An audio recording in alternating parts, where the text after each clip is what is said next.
The library on Centauri Prime was quiet that evening. Most students had gone back to their dorms or were eating dinner in the Great Hall. But three friends sat together at a corner table, surrounded by data tablets and floating holographic displays. They had been working on their final project for weeks, and time was running out. Zephyr moved her webbed fingers across the tablet screen. As a member of the aquatic delphine species, she found the dry air of the academy uncomfortable. But she loved studying military strategy.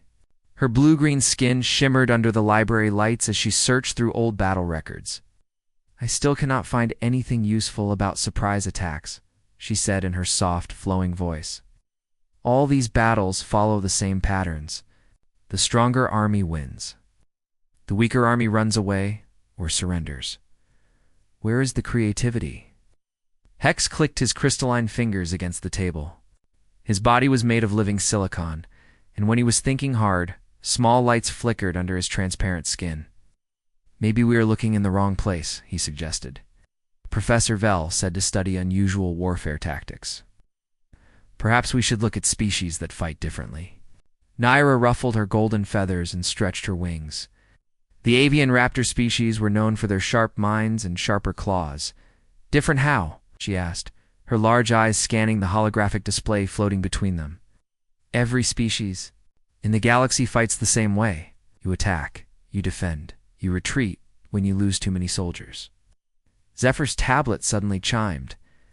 She had been running a search through the Academy's military database, looking for any battles that broke the normal patterns. "Wait," she said, leaning forward. "Look at this." The other two crowded around her tablet. On the screen was a list of species and their military classifications. Most had simple labels like standard infantry, heavy assault, or support forces. But one entry caught their attention. "Humans," Hex read aloud.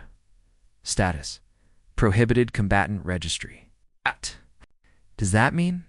Naira asked, her head tilting to one side the way it did when she was confused. Zephyr tapped the entry. But instead of opening more information, a red warning message appeared. "Access denied. Classification level, Council security." "That is strange," Hex said, his internal lights flashing brighter. "I have never heard of the Prohibited Combatant Registry. What could it be?" Naira spread her wings slightly, a sign she was getting excited. "And why are humans on it? They're one of the newest species in the galactic community. They only joined 50 years ago." Zephyr tried searching for more information about humans. The basic files were easy to find. Humans came from a planet called Earth in a small solar system near the edge of the galaxy. They were bipedal mammals with no natural weapons, no armor, plating, and no special abilities. Compared to most species, they seemed almost defenseless. "Look at this," Zephyr said, showing her friends the human biological data. "They have no claws, no fangs, no poisonous stingers. Their bones break easily. They cannot even see in the dark properly. How could such weak creatures be dangerous enough for some special registry?" Hex accessed his own tablet and began searching. "Perhaps it is a mistake in the database," he said. "Let me check the galactic species combat rankings." He found the list quickly. Humans were ranked 847th out of 1,200 species for physical combat ability. They ranked even lower for natural weapons and armor. "This makes no sense," he said. "According to this, humans should be one of the weakest military forces in the galaxy." But when he tried to access human military records, he got the same red warning message. "Blocked again," he muttered. Naya had been thinking while her friends searched. "Remember what Professor Vell taught us about military classifications? He said the Prohibited Combatant Registry is not just for dangerous species. It is for species that are too dangerous to use in normal warfare." "Too dangerous how?" Zephyr asked. "I do not know," Naira admitted, "but I think we should find out." The three friends looked at each other. All knew they were supposed to focus on their assigned project about siege tactics. But this mystery was too interesting to ignore. "We could ask Professor Vell tomorrow," Hex suggested. "Or we could try to find the answers ourselves," Naira said, her hunting instincts taking over. "There must be other ways to access this information." Zephyr was already thinking ahead. "My cousin works in the archives department. able to help us find older records that are not classified. And I know someone in the intelligence training program, Naira added. She mentioned once that they study historical conflicts that regular students cannot access. Hex's lights flickered, and what his friends had learned was excitement. If humans are really prohibited from military service, there must be a reason. Why? And if there is a reason, there must be records of what happened to cause that decision. They spent the next hour making plans. It would split up their research. Zephyr would try to find historical records through her cousin. Naira would talk to her contact in intelligence training. Hex would use his access to the geology department's databases to look for any mentions of human conflicts from a planetary defense perspective as they packed up their tablets and prepared to leave the library. Zephyr voiced what they were all thinking. Are we sure we want to know the answer to this? If humans are really classified as prohibited combatants, maybe there is a good reason that information is restricted. Naira folded her wings tight against her back, the way she did when she was determined. Knowledge is never dangerous by itself, she said. Only ignorance is dangerous. Hex nodded, his lights dim now but steady. Stides, we are military academy students. If we cannot handle learning about military history, what kind of officers will we become? Zephyr looked at her two best friends and made her decision. You are right. We'll find out what makes humans so special that they cannot be allowed to fight in galactic wars. None of them realized that their innocent curiosity would lead them to discover one of the most carefully guarded secrets in galactic history. They had no idea that their questions about weak, harmless humans would reveal a truth so disturbing that it had shaped galactic military policy for half a century. As they walked out of the library together, their footsteps echoing in the empty corridors, they were just three students working on an interesting research project. By the time they were finished, they would understand why some knowledge was kept hidden, and why the galaxy's most feared warriors were the ones who chose never to fight. 3 days had passed since the friends first discovered the strange classification of humans. They had been busy with their separate research missions. Now they met again in the same quiet corner of the library to share what they had learned. Zephyr arrived first, carrying a small data chip and looking nervous. Her usually bright blue-green skin seemed darker, and her webbed hands trembled slightly as she set up her tablet. When Hex and Naira joined her, she immediately began speaking in a low voice. My cousin found something, she said, looking around, to make sure no one else was listening, but she made me promise to be very careful with this information. She said she could get in serious trouble if anyone knew she gave it to me. She inserted the data chip into her tablet. Several file names appeared on the screen, all marked with dates from 50 years ago. These are incident reports from the Human Integration Wars. Most of the files are still classified, but these few somehow got overlooked when they sealed the archives. Naira leaned forward, her golden feathers standing up with excitement. What do they say? Zephyr opened the first file. It was a report from something called the Siege of Kepler Station. Listen to this, she said, and began reading. Day 1. Human defensive force consists of 200 soldiers. Zephyrian assault fleet has landed 10,000 troops. Humans have refused surrender demand. Day 45. Zephyrian forces unable to advance past outer defenses. Human casualties, 12. Zephyrian casualties, 847. Day 127. Zephyrian. Commander requests additional reinforcements. Day 180 siege continues. Humans still refusing surrender despite being outnumbered 50-1. Hex's internal lights flickered rapidly. It cannot be accurate. 200 soldiers holding off 10,000 for 6 months? The mathematics do not work.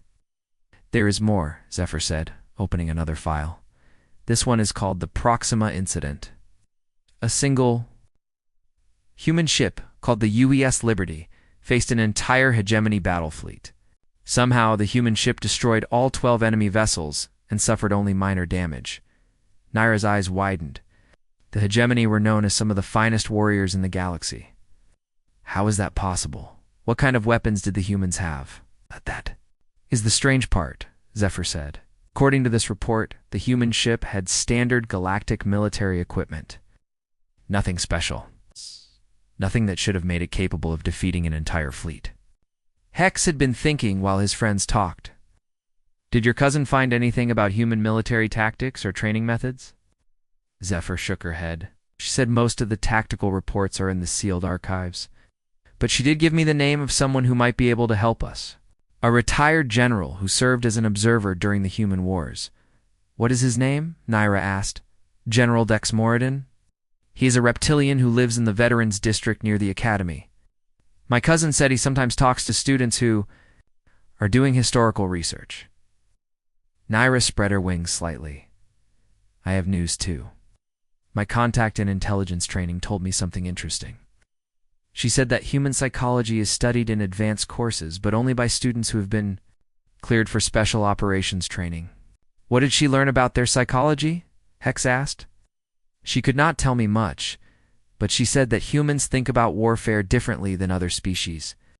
Most species fight to survive, or to gain resources, but humans sometimes fight for ideas that you cannot touch or see. Zephyr frowned. What kind of ideas? Things like honor, freedom, or justice. My contact said that humans will keep fighting even when they have no chance of winning, just because they believe their cause is right. Hex's lights dimmed as he processed this information. That sounds inefficient. Why would any species waste? Soldiers on battles they cannot win? I do not know, Naira said. But maybe that is why they are prohibited from military service.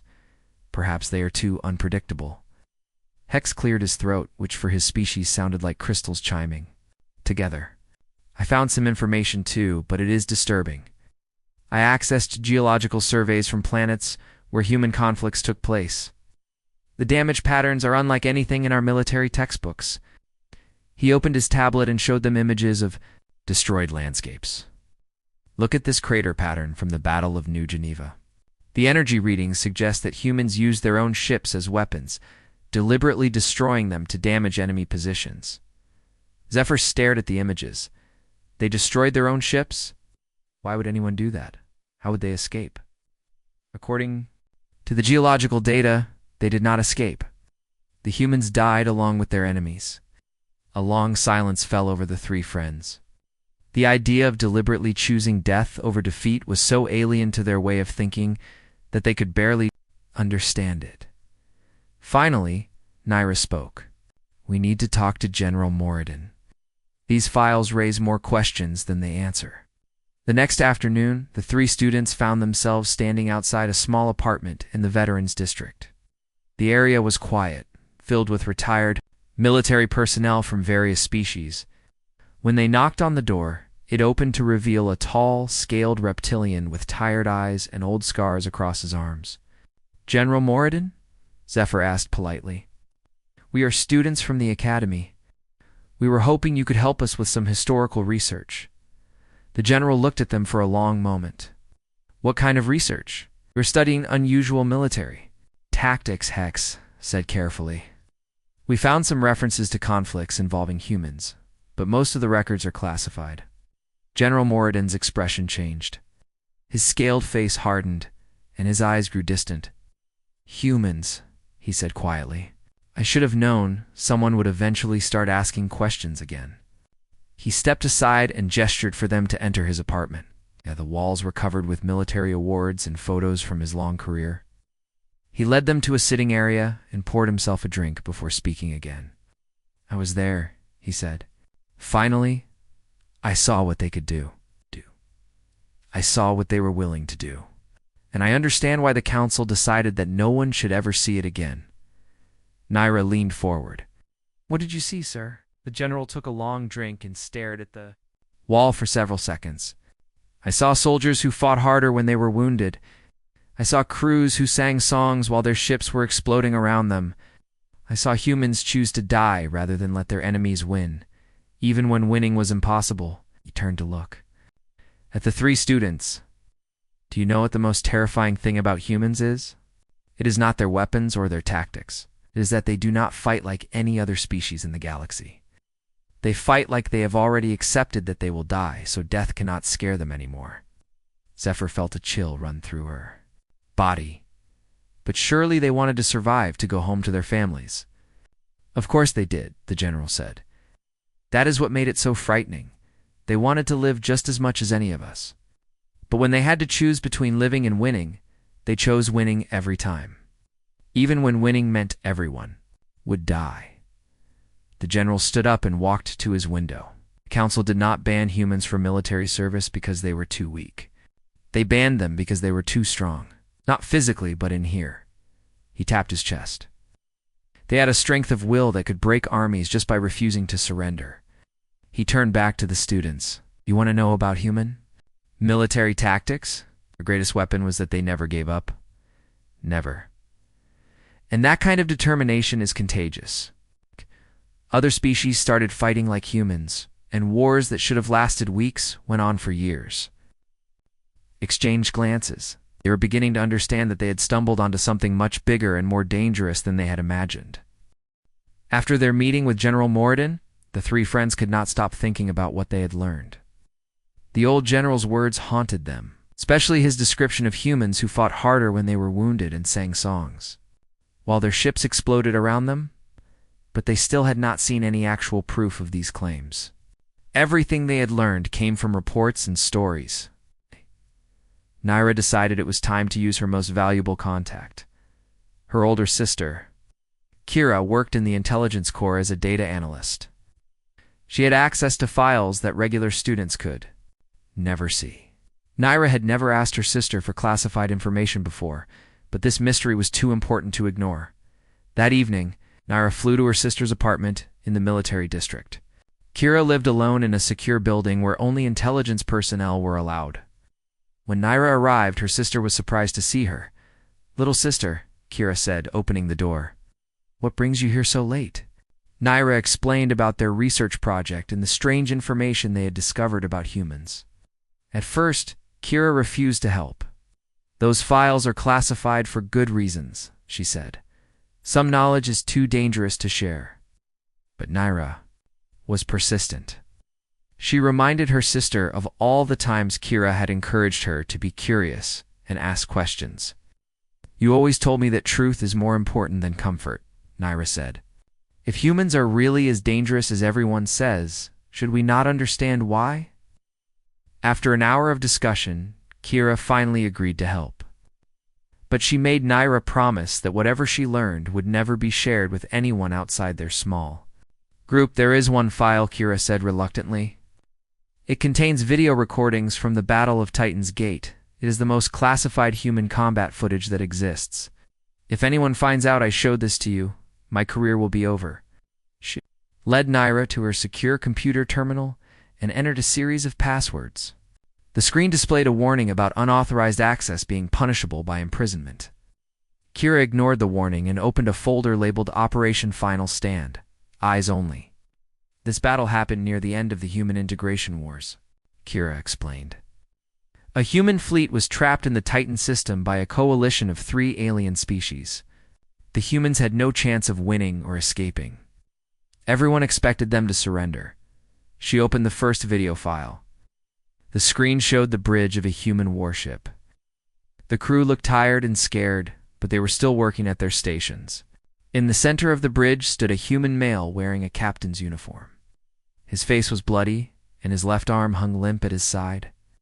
"That is Captain Jake Morrison," Kira said. "Watch what happens when his communications officer tells him that the enemy is demanding surrender." On the screen, a young human female turned to the captain. "Sir, the coalition fleet is asking us to surrender. They promise to treat our survivors well if we give up now." Captain Morrison was quiet for a moment. Then he looked around at his crew and began to speak. His voice was calm, but there was something in his tone that made both sisters feel uncomfortable. "We did not come here to surrender," he said. "We came here to defend the colony ships that are trying to reach safe space. Those ships carry 50,000 human families. Children who have never seen Earth. Parents who gave up everything for a chance at a new life." The captain walked to the main screen, which showed the enemy fleet surrounding them.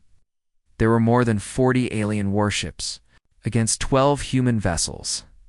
"The enemy thinks that, because we are outnumbered, we will give up," Morrison continued. "They think that because we are going to die here, we will choose to live instead. They do not understand us at all."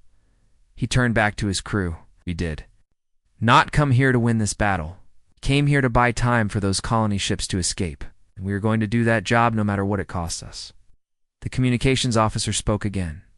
Sir, if we fight, we will all die. The colony ships might make it to safety, but none of us will see our families again. Morrison nodded. That is correct. That is exactly why we are going to fight. Because sometimes the only way to protect what you love is to give up everything you have.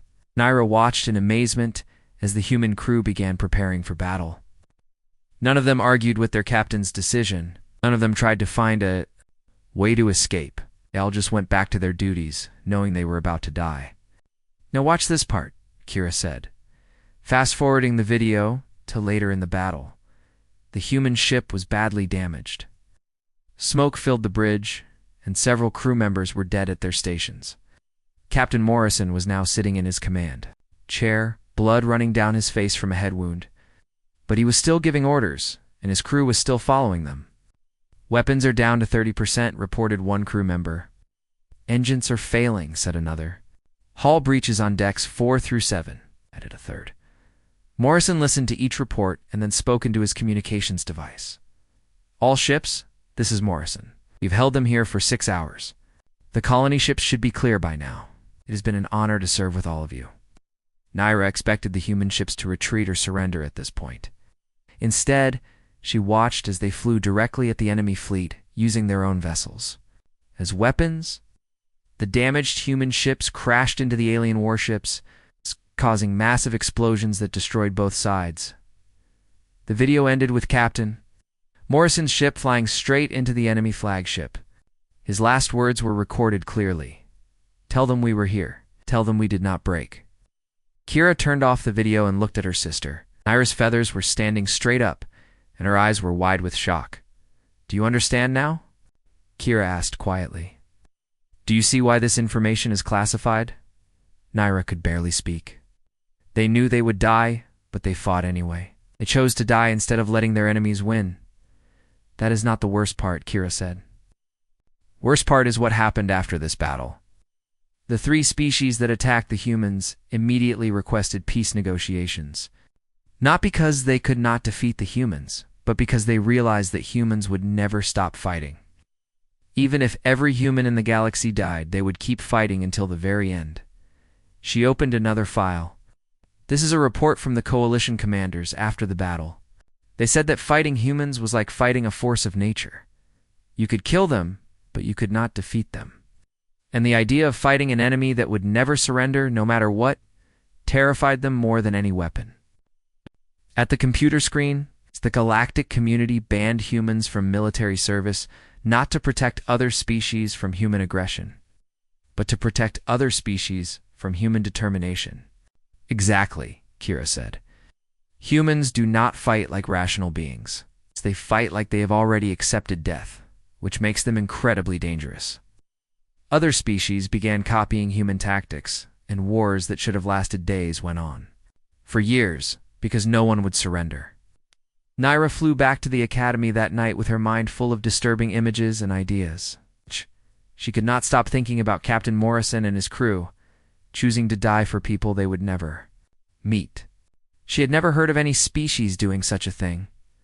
When she met with Zephyr and Hex the next morning, she shared what she had learned. Her friends listened in stunned silence as she described the videos her sister had shown her. This changes everything we thought we knew about warfare, Hex said, his lights flickering rapidly. If humans really fight like this, then the galactic community was right to be afraid of them. Zephyr was quiet for a long time. Finally, she spoke. I think I understand now why Professor Vell would not answer our questions about humans. Knowledge is not just classified, it is dangerous. If other species learned to fight like humans, there would be no more civilization, just endless wars that no one could win. The 3 friends realized they had uncovered something that was hidden. For the safety of the entire galaxy? For 3 days after seeing the classified videos, the 3 friends could barely concentrate on their regular studies. They sat through lectures on military tactics and galactic history, but their minds kept returning to Captain Morrison and his crew choosing death over surrender. Zephyr found herself staring at her tactical analysis homework. unable to focus on siege formations when she knew that 200 humans had held off 10,000 enemies for 6 months. Hex's lights flickered constantly as his crystalline mind tried to process the mathematical impossibility of human combat effectiveness. Naira kept spreading and folding her wings nervously, her hunting instincts telling her that she was now the one being hunted. They met in the library again, but this time they chose a different location. The corner table where they had started their research now felt too exposed. Instead, they found a small study room in the basement archives where they could talk without being overheard. "We have to decide what to do with this information," Zephyr said, her voice barely above a whisper. "Our project is due next week, and Professor Vell expects us to present our findings to the entire class." Hex's lights dimmed to almost nothing. "We cannot present what we have learned. If we tell other students about human warfare tactics, it could change how they think about combat. Some might try to copy human methods." Naira folded her wings tightly against her back. "But we also cannot pretend we learned nothing. Our research has shown us that everything we thought we knew about military theory is incomplete." Ow. They had been discussing their dilemma for almost an hour when someone knocked on the study room door. The three friends looked at each other in alarm. They had not told anyone where they would be meeting. "Come in," Zephyr called reluctantly. The door opened to reveal a human female in a military uniform.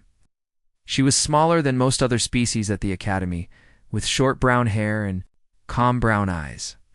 Her uniform bore the rank insignia of a colonel, but she moved with a quiet confidence that somehow made her seem more dangerous than any of the heavily armed alien officers they knew. "Good evening," she said, stepping into the room and closing the door behind her. "My name is Colonel Linda Barnes. I am a military attached to the academy. I believe you three have been researching human military history." The friends stared at her in shock. After everything they had learned about human warriors, seeing an actual human was both fascinating and terrifying. But Colonel Barnes did not look like the fierce fighters they had seen in the videos. She looked almost ordinary. "How did you know?" Naira managed to ask. Colonel Barnes smiled, and the expression was both friendly and somehow unsettling. "We monitor access to classified information about our species. When students start asking questions about human combat records, we usually get involved." She sat down at the table across from them, moving slowly to avoid startling them. "I imagine you have learned some disturbing things about how humans conduct warfare." Hex found his voice first. "Are the records accurate? Do humans really fight the way the files describe?" "Yes," Colonel Barnes said simply. "The records are accurate. Humans approach warfare differently than other galactic species. We have learned to be very careful about when and how we fight." Zephyr leaned forward. "But why? Why do humans choose to die instead of surrender? Makes no logical sense." Colonel Barnes was quiet for a moment, thinking about how to explain. "Other species fight to survive, to gain resources, or to defend territory. These are rational reasons that can be measured and calculated. But humans often fight for ideas that cannot be touched or seen." "Ideas like what?" Naira asked. "Freedom, justice, the safety of people we will never meet, the right to choose our own path." "Colonel," Barnes paused. "When humans believe in something strongly enough, dying for it seems better than living without it." Hex's lights flickered rapidly. "But that kind of thinking could destroy civilization. If every species fought that way, wars would never end." "Exactly," Colonel Barnes said. "That is why the Galactic Council asked us to accept restrictions on our military participation. Not because they forced us to, but because we recognized that our approach to warfare was dangerous to galactic stability." She leaned back in her chair. "Humans chose to limit ourselves. We agreed to focus on exploration, trade, and diplomacy instead of military expansion. It was our decision." Zephyr frowned. "But that must have been difficult. Humans are such effective warriors. Giving up that advantage must have felt like surrendering." Colonel Barnes smiled again, and this time there was something sad in her expression. "You assume that being good at warfare is something to be proud of. But humans have learned that our greatest strength is also our greatest weakness. We are too good at fighting. We do not know when to stop." She gestured to the tablets and data chips scattered across the table. You have seen what happens when humans fight with everything they have. We destroy ourselves along with our enemies. That kind of victory is really defeat. Naira shifted uncomfortably. So what do you want from us? Are you here to stop us from presenting our research? I am here to help you understand what you have discovered, Colonel Barnes said, and to help you decide what to do with that knowledge. Reached into her uniform pocket and pulled out a small device. When she activated it, it projected a holographic display showing battle statistics from the human integration wars. These numbers tell the real story, she said. Yes, humans won most of our battles. But look at the casualty rates. In every major engagement, human forces suffered losses of 60% or higher. We won by being willing to die, not by being smart or skilled. The hologram showed images of destroyed human ships and devastated colonies. By the end of the war, we had lost nearly half of our military personnel. We won the right to join the galactic community, but we paid a terrible price for it.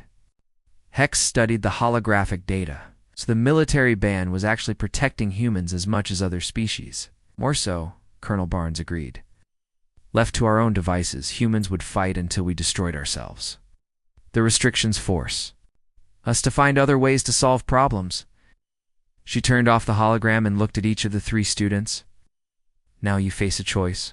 You could present your findings to your class and show everyone how humans fight. Some students might be impressed. Others might be inspired to copy our methods. Either way, you would be introducing ideas that could change galactic military thinking in dangerous ways. Zephyr understood what the colonel was suggesting. Or we could keep this information secret and find another way to complete our project. Is a third option, Colonel Barnes said. You could present your research as a theoretical study, remove all references to humans, and present it as an analysis of hypothetical extreme warfare psychology. Teach your classmates about the dangers of total commitment to conflict, without giving them a specific example to follow. That way we could share what we learned about military theory without revealing the classified information. Exactly, Colonel Barnes said. You would be contributing to military education while protecting galactic stability. The three friends looked at each other, having a silent conversation with glances and subtle gestures.